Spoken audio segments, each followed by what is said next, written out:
Jeremías tiene una importancia enorme. Dejó una huella inolvidable en la posteridad, en el judaísmo y en el cristianismo. Dejó una huella de admiración, un asombro. Es impresionante lo que se dice en el siglo II, en el segundo libro de los Macabeos, dice: este es el que ama a sus hermanos, el que ora mucho por su pueblo y por la ciudad santa, Jeremías, el profeta de Dios. Realmente el mensaje de Jeremías, su persona, tienen un enorme atractivo. Toca el corazón porque brota del corazón. Y todo su llamado a la conversión es una conversión al amor que va a culminar en ese anuncio de la nueva alianza. El libro de Jeremías tiene 52 capítulos, pero tiene un problema tenemos un problema para acceder al texto original, porque uno es lo que tenemos en el texto hebreo, en el texto masorético, y otro es lo que tenemos en el texto griego, en la Septuaginta.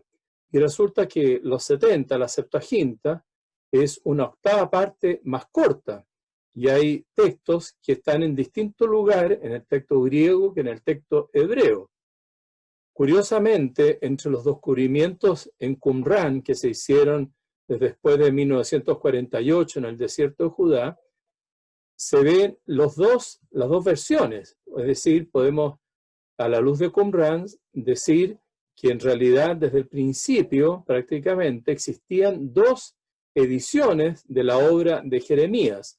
Es decir, no es seguro que el texto masorético sea realmente lo más primitivo. Bueno, junto con este problema a la integridad textual está el otro tema editorial. El libro de Jeremías no es solamente huella de los oráculos que el propio profeta oralmente transmitió y predicó en su momento, sino que también probablemente hay añadidos posteriores, hay dataciones cronológicas que son ya editoriales posteriores, hay también reordenamientos, traslado de textos, probablemente, y en definitiva se puede reconocer también en el libro de Jeremías no solamente la predicación auténtica de este gran profeta del siglo VII, sino también una huella editorial posterior. La época de Jeremías es el siglo VII, que es el siglo del gran cambio que se produjo en el escenario internacional, en la cual termina el imperio asirio, cuya capital Nínive es tomada en 612 por Nabucodonosor, por los neobabilonios, y entonces surge como dueño del escenario internacional el imperio neobabilónico. Y durante este paso tan importante en el escenario internacional, en Judá, en Israel, hay una época crítica. Realmente el reino está gobernado muy mal, los reyes, los sacerdotes, y estaban todos ellos, ¿no es cierto? Muchos de ellos estaban en situaciones bastante deplorables. Y bueno, hay algunos reyes que son destacados, como el rey Josías, que es el rey, ¿no es cierto?, que hizo la reforma religiosa el año 622 y que fue de alguna manera mirado positivamente por la Biblia. Pero en general los reyes del siglo VII y del comienzo del siglo VI son reyes que merecen un juicio negativo. Y toda esta época de predominio babilónico va a culminar con la caída de Jerusalén, algo realmente impensable antiguamente, pero llegaron los babilonios, ¿no es cierto?, y el 597 primero y luego el 587 posteriormente. Bueno, la persona de Jeremías es apasionante. Su nombre, Yirmeyahu, es difícil interpretarlo etimológicamente.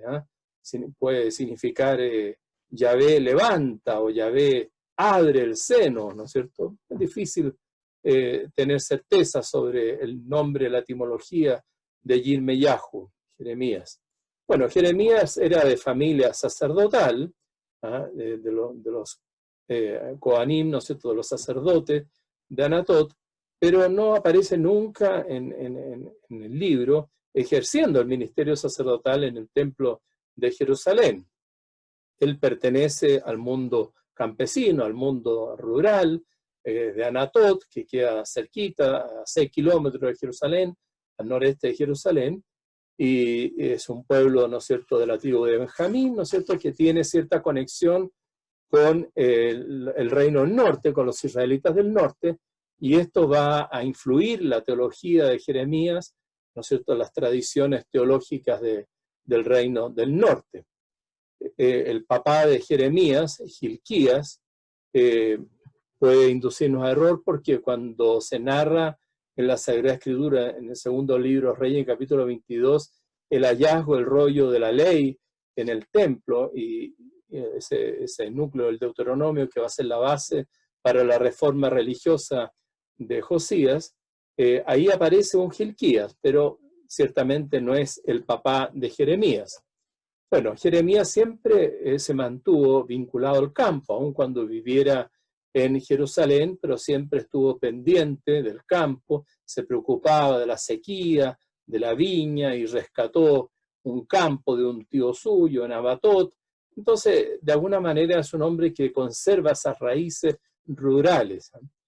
Es un profeta sufriente, sufrió cárcel, persecución, incomprensión, soledad, y el drama de su vida marcó su corazón. Era un corazón sensible, Jeremías, un hombre de alma muy sensible, alma tierna, como se dice, hecho para amar, pero que fue enviado por Dios para cumplir una misión bastante distinta de eso, y a pesar de que siempre era muy positivo y muy alentador de predisposición, pero le tocó anunciar el castigo de Dios, y algo que contradecía de alguna manera su espíritu positivo. Y también Jeremías, siendo un hombre hecho para amar, para la sensibilidad, para el afecto, sin embargo, le tocó estar siempre como en conflicto, como en lucha contra los reyes, contra los sacerdotes, contra los falsos profetas, contra el pueblo, incluso contra gente de su propia familia.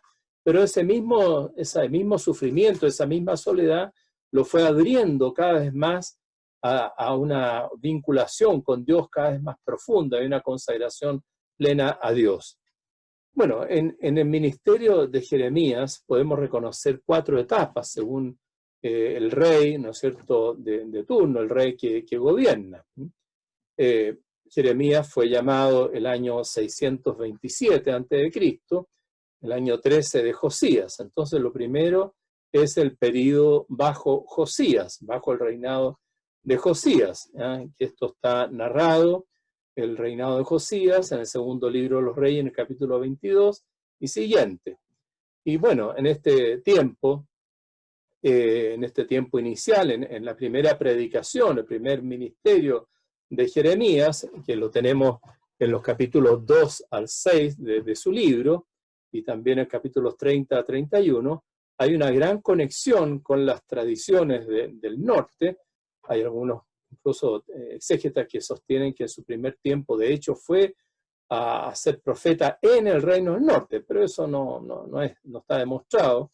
Lo más probable es que él, por Anatot, tenga esa conexión, esa vinculación con las tradiciones teológicas del norte, que son tradiciones especiales, centradas, ¿no es cierto?, en el éxodo, en el desierto, en la conquista de la tierra. Y bueno, Jeremías de alguna manera tiene esa mentalidad, ¿no es cierto?, teológica del reino del norte, pero no necesariamente porque él haya ejercido su ministerio en Samaria o en el reino del norte, sino que es sencillamente lo que le viene de Anatot probablemente, pero ejerció su ministerio en el sur, en Jerusalén. Y bueno, y en esa primera etapa, bajo Josías, antes del 622, hay un anuncio, ¿no es cierto?, de juicio de Dios y de denuncia de los pecados, sobre todo el pecado de la idolatría, los cultos a los Baales, a todo este sincretismo religioso que se había difundido, y amenaza, ¿no es cierto?, el castigo de Dios, estos enemigos del norte, que son los neobabilonios, que van a venir a castigar al pueblo, a Israel. Bueno, el año 622 se encuentra en el templo el rollo de la ley, el núcleo del Deuteronomio, y eso hace la base de la gran reforma religiosa de Josías, del rey Josías. Y eso se discute mucho cuál fue la relación de Jeremías con la reforma religiosa de Josías. Probablemente al comienzo Jeremías estaba de acuerdo y apoyaba lo que la reforma religiosa de Josías estaba haciendo, de suprimir, ¿no es cierto?, todos los cultos de las colinas, estos altares, ¿no es cierto?, a los Baales y todo esto, ciertamente, incluso y dejar solamente como único altar, como único lugar legítimo de culto, el templo de Jerusalén. Esta política de centralización del culto que está en la médula del Deuteronomio, por supuesto que corresponde muy bien al pensamiento de Jeremías y sobre todo por el trasfondo que tiene el Deuteronomio en cuanto a teología del norte, centrada en una religión más interior, más de corazón, más de alianza. Pero probablemente Jeremías muy pronto se dio cuenta de lo superficial que estaba haciendo la reforma religiosa de Josías, y esa centralización del culto era solamente una corrección exterior, pero no estaba cambiando el interior, y para Jeremías lo principal es el cambio interior, el cambio en el corazón. Y bueno, entonces probablemente Jeremías se automarginó de ese proceso de la reforma religiosa de Josías. En todo caso, en esta etapa, bajo Josías, en Jeremías, junto con haber denuncia de los pecados y crítica y anuncio del castigo, hay también cierta buena noticia, cierto anuncio de esperanza, cierto texto positivo, ¿no es cierto?, como lo que se ve en el libro de la consolación, que alude también a esa reunión del norte con el sur, y de alguna manera es un texto muy, muy positivo que es clave para estudiar a Jeremías. Bueno, después viene un periodo de largo silencio del profeta entre el año 621 y 609, y bueno, ahí después murió el rey Josías en un incidente muy absurdo, porque venían los egipcios que querían ir a enfrentar a los babilonios, y a la pasada, mientras iban cruzando Israel, el Esdrelón, ahí entonces el rey Josías, que se siente como atropellado y que cruzan por su camino, entonces se le interpone, y ahí en Megiddo entonces murió el rey Josías, y fue realmente lamentable. Bueno, le sucedió su hijo Joacás, que apenas duró 3 meses solamente, el año 609, y luego ya viene Joaquim, y entonces aquí viene un segundo periodo del ministerio de Jeremías, que es Jeremías bajo Joaquim, o sea, entre el 609 y el 598. Bueno, Joaquim, bueno, en realidad se llamaba el Jaquín, pero el faraón Necao, ¿no es cierto?, que mató a Josías, ahí en Megiddo le cambió el nombre y lo llamó, ¿no es cierto?, Joaquim, para hacer de él un rey vasallo totalmente proclive a Egipto. Bueno, Joaquim no continuó la labor de su padre, no continuó la labor de Josías, la reforma religiosa, y fue un rey más bien cómodo, lujoso y medio aprovechado de la gente, que basado en impuestos durísimos, ¿no es cierto?, sostenía su lujo, y la gente se iba empobreciendo cada vez más. En este tiempo de desorden, de injusticia, el culto en el templo de Jerusalén se estaba haciendo como cómplice, porque era una liturgia, un culto que adormecía la conciencia en vez de removerlas y hacerlas convertirse. Entonces ahí es el oráculo tan importante del capítulo 7, el oráculo contra contra el templo que hace Jeremías, en Jeremías 7, entonces para este templo que se ha transformado en cueva de bandidos. Bueno, en general,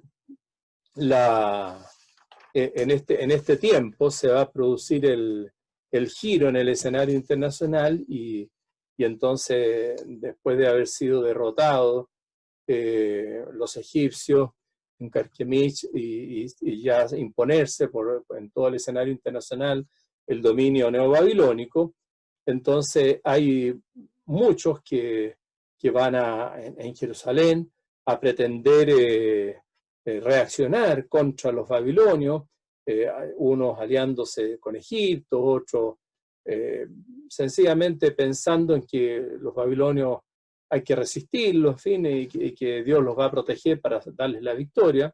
Pero la posición de Jeremías es diferente. Jeremías considera que hay que aceptar la realidad, que hay que aceptar el dominio babilónico, el yugo babilónico, y que no hay que hacer anuncios positivos superficiales como hacían los falsos profetas que pensaban que esto no iba a ocurrir, que no iba a caer Jerusalén, que no iba a haber destierro, o que si algunos partieron al destierro iban a volver rápidamente. Bueno, todo eso es bastante distinto del mensaje de Jeremías, que es un mensaje que es criticado en ese momento de ser como derrotista, de no alentar una rebelión contra los babilónicos.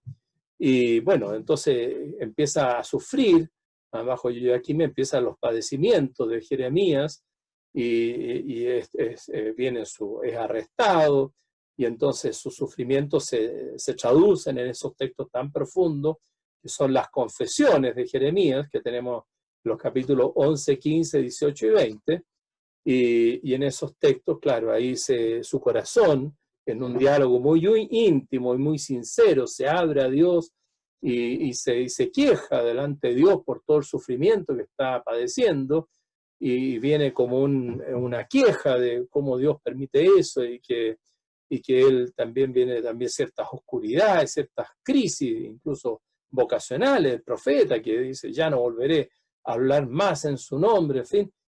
Pero descubre, en esas confesiones, Jeremías descubre que hay un fuego ardiente prendido a mis huesos, y que por más que quisiera apagarlo no podía. Entonces las confesiones reconfirman la vocación de Jeremías, esta vocación que es pasando por el sufrimiento, siendo como un cordero llevado al matadero, esta vocación que implica, bueno, seguir hablando lo que Dios manda y no cediendo a la adulación, a querer agradar a la gente, diciéndolo lo que es políticamente correcto, lo que sería más popular, lo que la gente se alegraría de escuchar, sino que Jeremías sabe que tiene que decir lo que tiene que decir, y eso le va a traer sufrimiento, y tiene que aceptar eso, y en definitiva las confesiones son una consolidación de la sinceridad del profeta,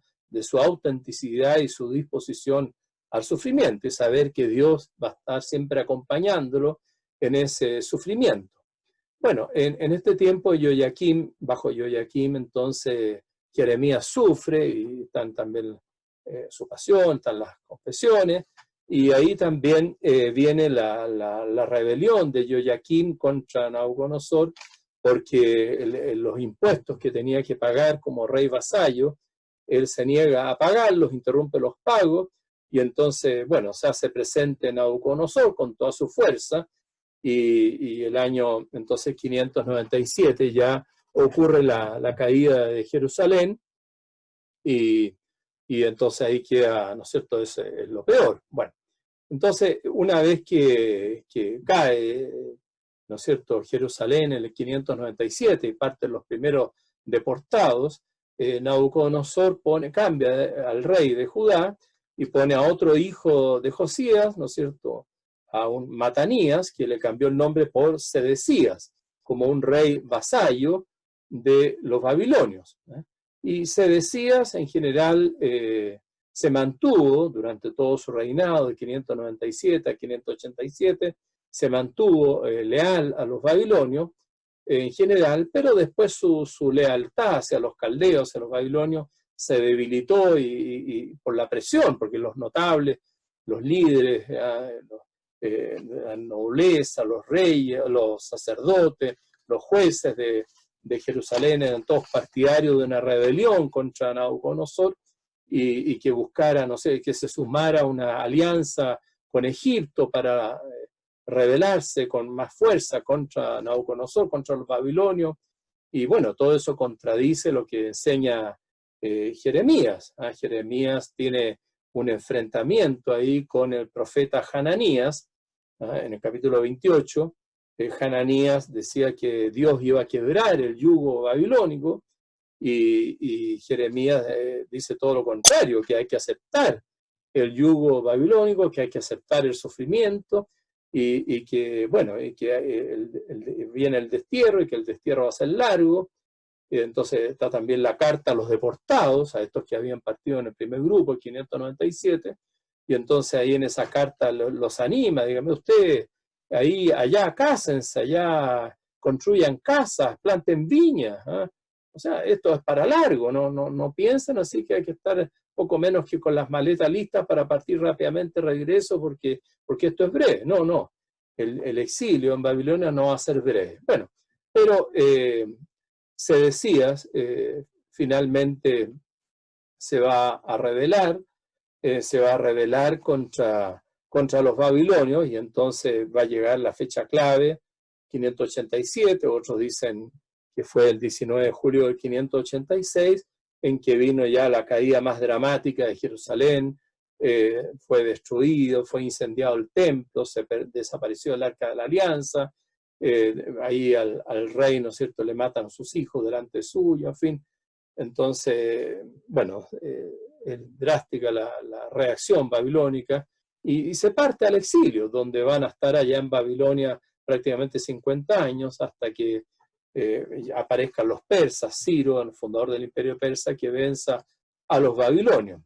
Entonces, terminó el periodo bajo Sedecías, de 597 a 587, y en ese periodo ahí Jeremías había estado sosteniendo al rey, pero en una actitud más bien de ayudarlo al rey, a Sedecías, a que mantenga su aceptación del dominio babilónico.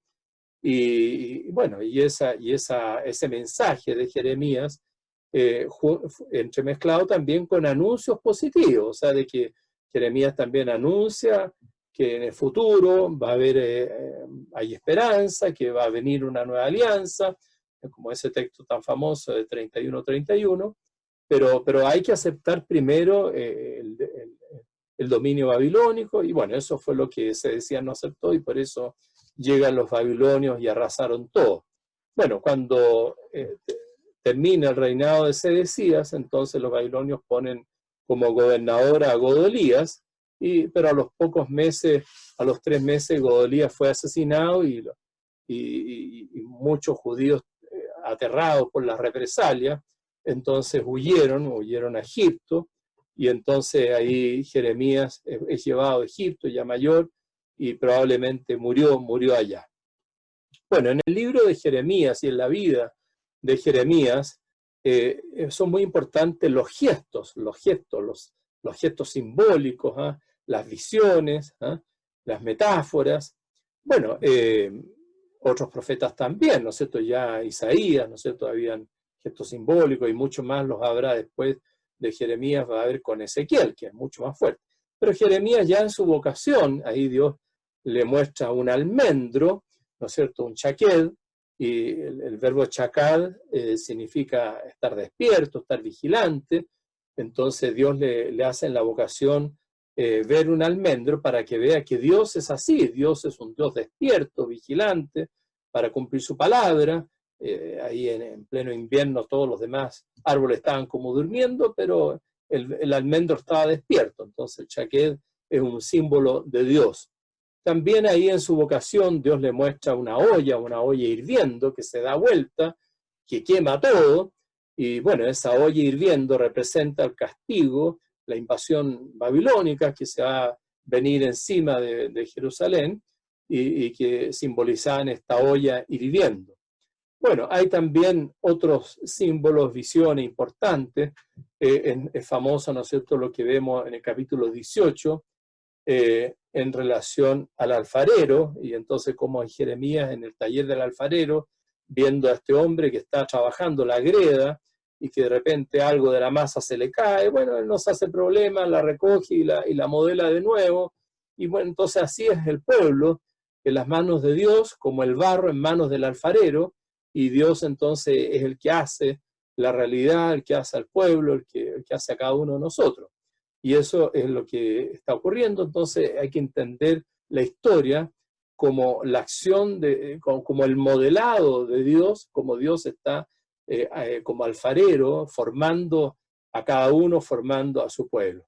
Bueno, entre todos los símbolos, un símbolo muy también importante es el celibato de Jeremías, es de los profetas célibes que Dios, ¿no es cierto?, lo hizo mantenerse así, solitario, sin casarse, y todo eso con un sentido más bien de juicio, de crítica, como indicando que lo que viene era la caída de Jerusalén, que viene la deportación, entonces que no hay un futuro así como tan esplendoroso como para animarse a engendrar hijos, sino que el celibato de Jeremías viene a ser como una crítica para mostrar de que viene un tiempo duro, un tiempo doloroso, y que hay que aceptar y sufrir el presente y lo que Dios quiere dar a su pueblo para purificarlo.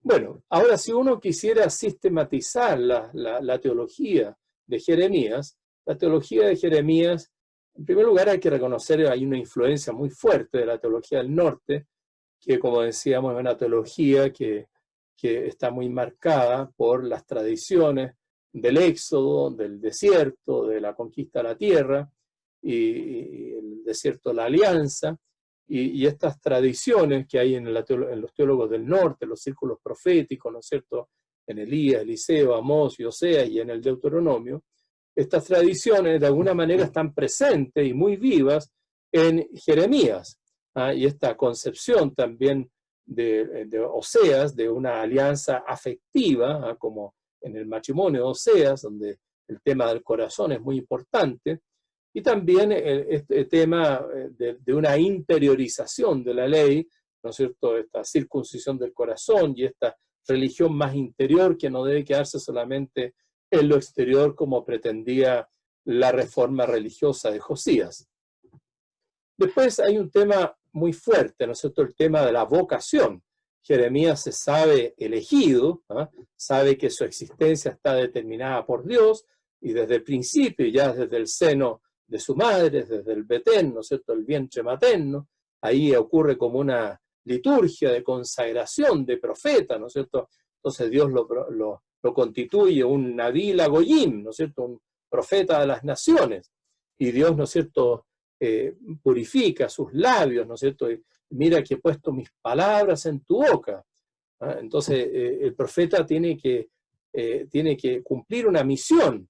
Jeremías es débil, es humilde, es sencillo y tiene temor, es tímido y le cuesta aceptar, y yo no sé hablar, algo parecido a lo que pasa en la vocación de Moisés, pero Dios se le impone, ¿no es cierto? Bueno, a donde yo te envíe irás, y lo que yo te mande dirás. Así que irás y dirás. Bueno, esa fuerza de la vocación, de la elección divina, entonces se le contagia al profeta, que es como una muralla de hierro, de bronce, ¿no es cierto?, un pilar de hierro. Entonces tiene que tener fuerza, te van a hacer la guerra, van a estar todos contra ti, pero yo te sostengo, yo estoy contigo. Entonces, a pesar de que sea frágil y débil, Dios es el que lo sostiene, y él no debe desmayar, no debe ponerse tímido, sino que debe tener fortaleza, energía y cumplir la misión.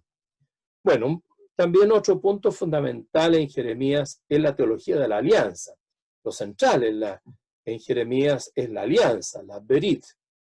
Bueno, la alianza es lo central también en todo el Antiguo Testamento y en toda la Biblia.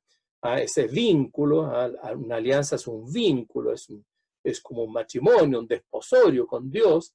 Entonces cada uno de nosotros y el pueblo de Dios no puede entenderse de manera autónoma, sino de manera vinculada, de manera totalmente arraigada en Dios. Pero bueno, esta alianza, que es lo más central, es una alianza que, siendo el futuro para el pueblo de Dios, la vinculación con Dios, pero el hombre muchas veces se aleja de Dios y entonces viene ese olvido de Dios y empieza a poner su confianza en otras cosas en vez de ponerla en Dios. Y bueno, esa confianza en otras realidades, ese olvido de Dios, es algo irracional para el hombre. Bueno, en el capítulo 17 de Jeremías dice: tú, Señor, eres la esperanza de Israel. Todos los que te abandonan quedarán confundidos. Los que se apartan de ti serán escritos en el polvo, porque han abandonado el manantial de agua viva. Entonces, abandonar a Dios es lo peor. Sería como para un árbol poner sus raíces conectadas a otra realidad y no al manantial de agua viva, que es el que lo sostiene. Y también nos dice en el capítulo 17: bendito el hombre que confía en el Señor. El bataj, confiar en el Señor. Y en Él tiene puesta su confianza. Es como un árbol plantado al borde de las aguas que extiende sus raíces hacia la corriente. Entonces la alianza es ese vínculo, esa conexión permanente del hombre con Dios, de Israel con Yahvé. Ese matrimonio que tiene una historia, se ha realizado en el Éxodo, en el desierto, ¿no es cierto?, ahí en el Sinaí, que fue como el lugar del matrimonio, ¿no es cierto?, y por eso Dios dice a través de Jeremías: de ti recuerdo tu cariño juvenil, el amor de tu noviazgo, aquel seguirme tú por el desierto como la tierra no sembrada. Entonces ese noviazgo que ocurrió en el desierto, ese amor, ese cariño juvenil, lleno de alegría, de entusiasmo que tenía Israel por Dios, es lo que Israel le echa en cara, ¿no es cierto?, de volver a ese amor primero, a ese amor a Dios.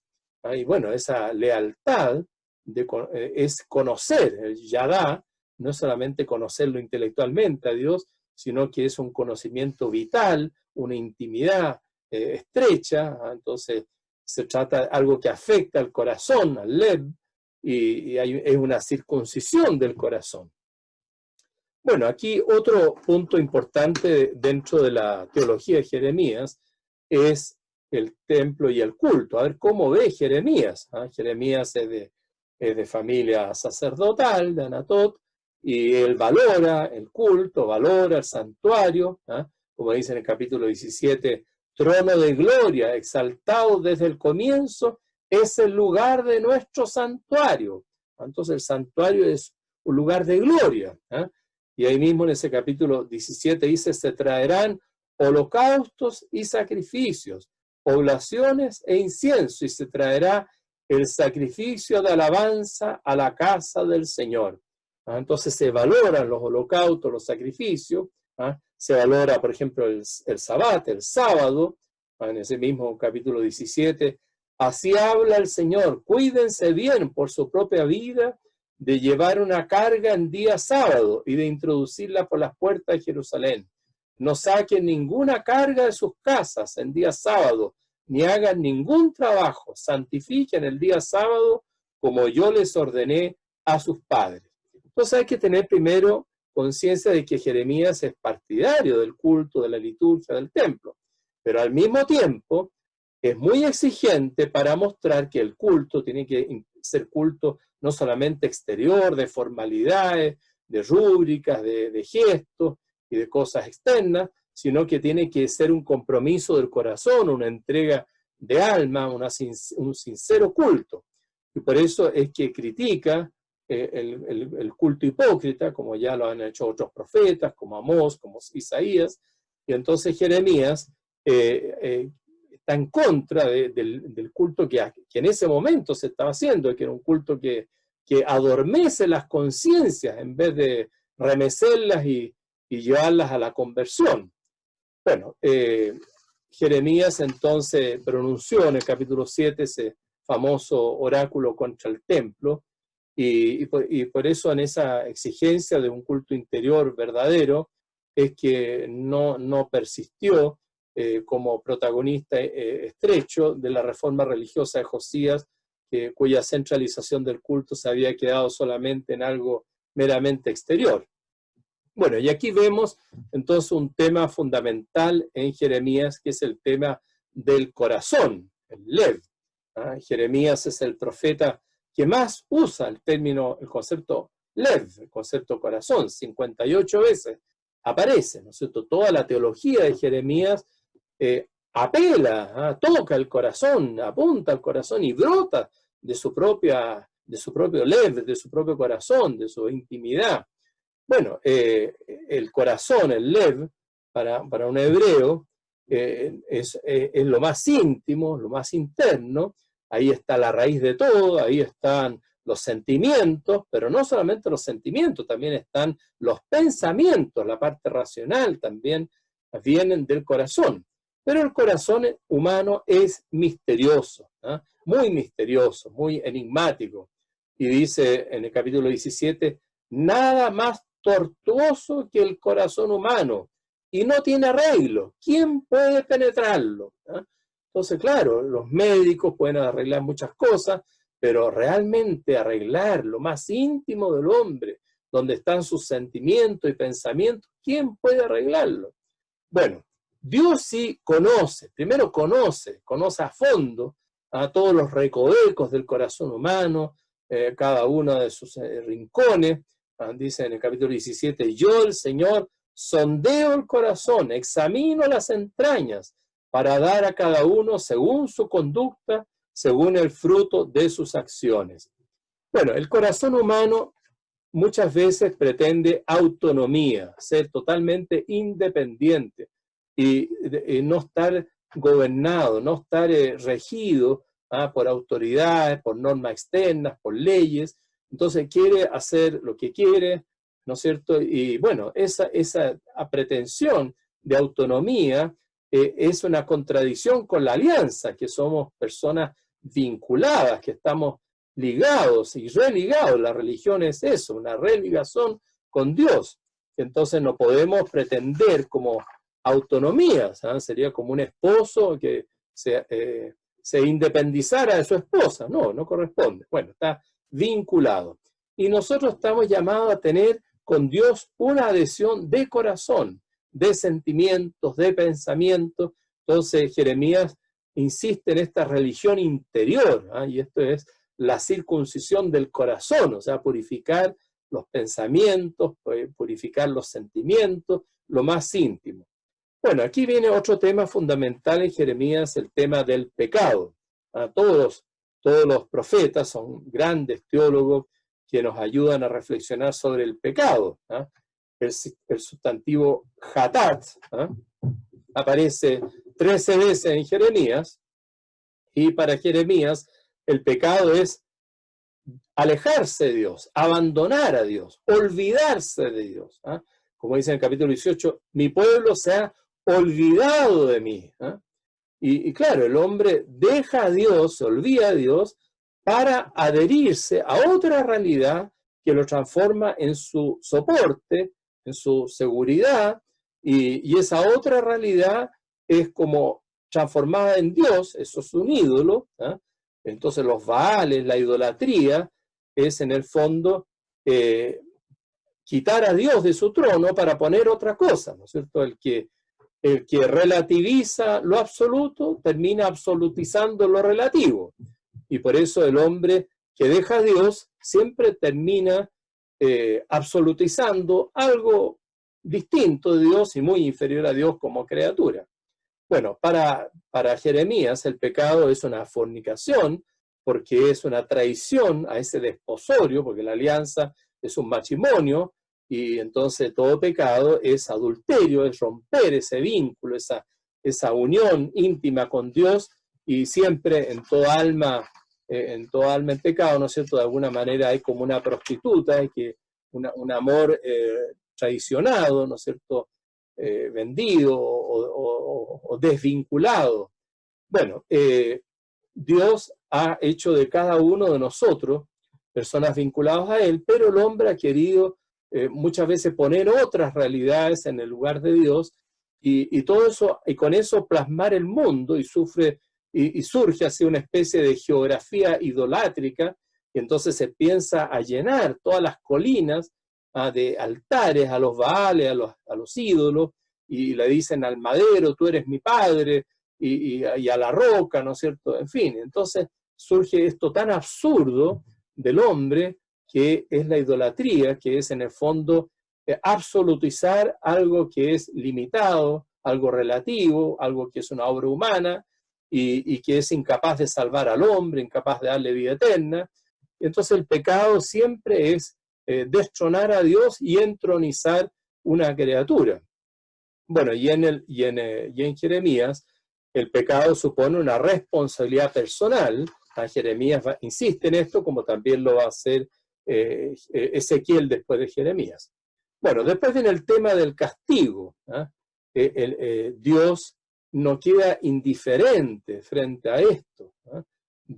A Dios no le da lo mismo que sus hijos se pierdan. Entonces, de alguna manera el pecado provoca los celos y la ira, el esta ira divina, y bueno, esta ira divina que es justamente se enciende como un fuego, como un esh, para purificar, para quemar purificando, no para matar, porque Dios no quiere la muerte del pecador, sino que se convierta y viva. Y el Dios alfarero entonces actúa en la vida humana, y Jeremías muestra un sentido muy pedagógico del sufrimiento, y como todo sufrimiento es un castigo divino, pero un castigo pedagógico que es por amor y para el amor, y que lo que quiere es despertar al hombre hacia el amor. Y aquí viene otro punto muy central en Jeremías, que es el tema de la conversión. Jeremías es el profeta que más usa el verbo chuv, volver, 73 veces aparece, y en imperativo, vuelve, volver. Entonces, de alguna manera está subyacente y también explícito esta idea del pecado como un alejamiento de Dios, y que el hombre tiene que desandar ese camino extraviado, como de un hijo pródigo tiene que volver a la casa paterna. Entonces Dios lo que espera es volver a nosotros. Dice, ¿has visto lo que ha hecho Israel la rebelde? Yo pensaba, después de haber hecho esto, volverá a mí, pero no ha vuelto. Vuelve, rebelde Israel. Ya no tendré para ti un rostro severo, porque yo soy misericordioso. Dice en el capítulo 3. El retorno a Dios, la conversión como un retorno, volver a Dios. Y para eso, claro, el corazón tiene que ser ablandado, y el juicio divino, el castigo de Dios es justamente una acción punitiva que tiende a ablandar el corazón y a purificarlo para que pueda volver a Dios, para que acepte, ¿no es cierto?, a este Dios alfarero. Bueno, después viene otro tema importante, es la pasión de Jeremías. Jeremías desde el principio, desde su vocación, sabe que va a ser controvertido, que va a ser perseguido, que va a sufrir, como dice también el capítulo, en las confesiones, el capítulo 15 en particular, dice, varón discutido y debatido por todo el país. O sea, no va a ser una persona popular, no va a ser una persona querida por todos, sino que va a ser debatido, rechazado, encarcelado, perseguido. Y bueno, vengan, tramemos un plan contra Jeremías. Bueno, entonces todos se confabulan ahí para actuar contra Jeremías. Y este sufrimiento de Jeremías es sufrimiento como un cordero llevado al matadero, dicen las confesiones, y por eso esta pasión de Jeremías es la mejor prefiguración de la pasión de Cristo.